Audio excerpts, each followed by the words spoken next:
Now, as of last month, 94 hostages are believed to be held in Gaza. 7 Americans were taken hostage by Hamas. Right now, it's presumed 3 of the Americans are still alive. Joining us now, Sagui Dekel-Chen and his son. Sagui is one of the hostages we believe still being held in Gaza. Jonathan, we appreciate your time this morning. We realize you have been through so many ups and downs over the last 15 months.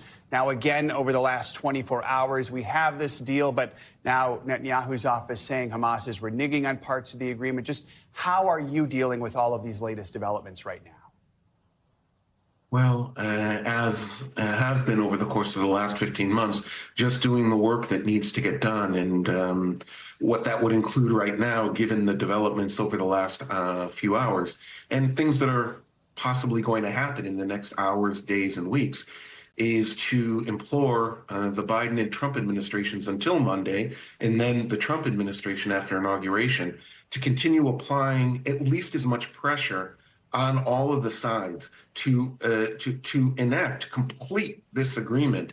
At least as much pressure as they applied to bring them to agree, at least initially, as of last night.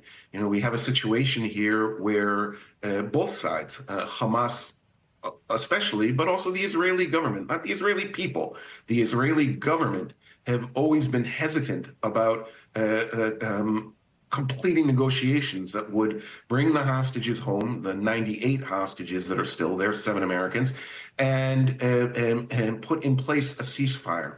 So we need President-elect Trump's strength and that of his team to continue applying pressure on Israel when necessary, on the intermediaries Qatar and Egypt, and most especially on Hamas to make this happen.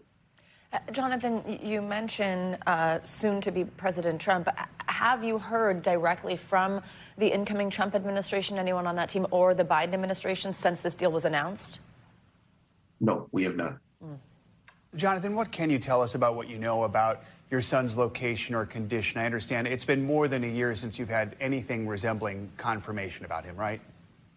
That's correct. The last confirmation of life that we had was over a year ago when the initial hostage agreement was created. About 100 hostages, Israeli hostages, came out of Gaza, women and children. And of those 100, about 40 of them were from our kibbutz, our small farming community on the border with Gaza.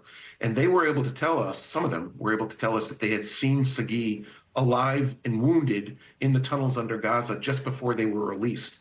And now that was a comfort at the time, but since that time, they saw many of the men of Nir Oz at that time, and some of them have since been murdered by Hamas in captivity.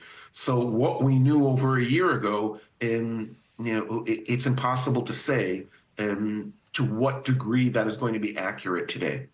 Absolutely. Bearing that in mind, just the unknowing for a year.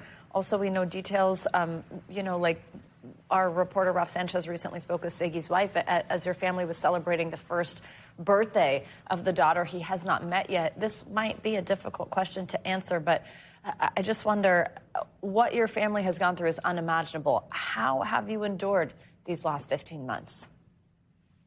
Well, I think all of us, have dealt with it in our own particular ways. Avital, of course, has been an advocate for Sagui, but also the completely dedicated mom of 3 little girls. Thankfully, the 1-year-old doesn't ask a lot of questions, but the 3 and 7-year-olds certainly do. And we have no answers for all of those questions, completely legitimate, and fears that they have about their dad.